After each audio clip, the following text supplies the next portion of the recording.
Je retiendrai 3 moments clés qui illustrent comment l'histoire de la mutualité éclaire son présent. Tout d'abord, les sociétés de secours mutuels au XVIIIe siècle, en quelque sorte la préhistoire de la mutualité telle que nous la connaissons aujourd'hui. Ces sociétés, elles ont émergé comme autant de réponses collectives aux aléas qui peuvent frapper la personne seule. Bien, c'est toujours cette ambition initiale que nos mutuelles poursuivent. Nos propositions récentes en matière de prise en charge de la dépendance en témoignent. Le deuxième moment que je retiens, c'est celui de la charte de la mutualité, 1898. La charte a notamment permis un élargissement de l'intervention mutualiste.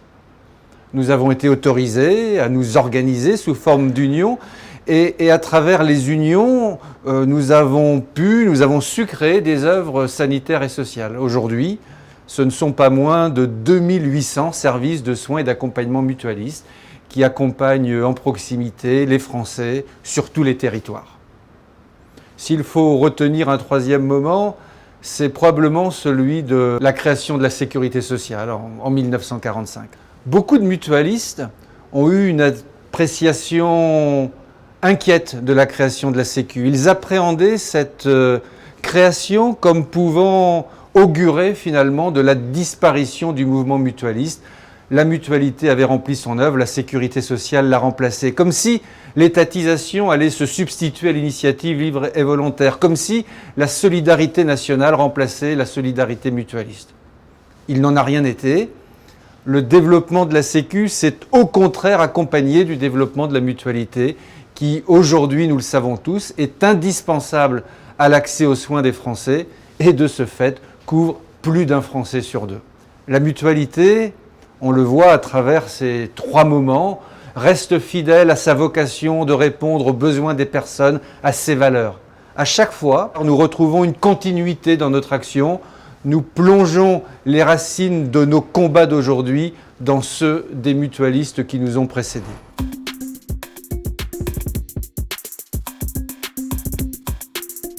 La période que nous vivons, elle m'apparaît décisive pour l'avenir de la protection sociale.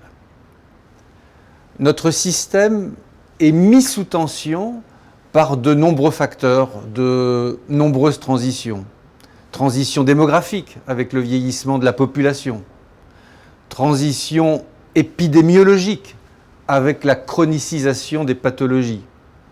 Transition technologique dans les soins, avec les innovations thérapeutiques, les nouveaux modes d'organisation. Mais les tensions, elles sont aussi d'un autre ordre, de l'ordre des divisions, des oppositions qui fracturent la société française. Toutes ces transitions, toutes ces tensions appellent des réflexions dans 2 directions. Celle du lien social, de ce qui fait société, de l'engagement mutualiste dans cette perspective. Mais elles interrogent aussi les rôles respectifs de la sécurité sociale et des mutuelles. Nous avons d'une certaine manière une histoire à réinventer dans ce paysage mouvant. Mais je suis confiant, parce que l'histoire des mutuelles montre à quel point leur aptitude à innover s'inscrit profondément dans l'histoire sociale de notre pays, à l'écoute et au bénéfice des Français.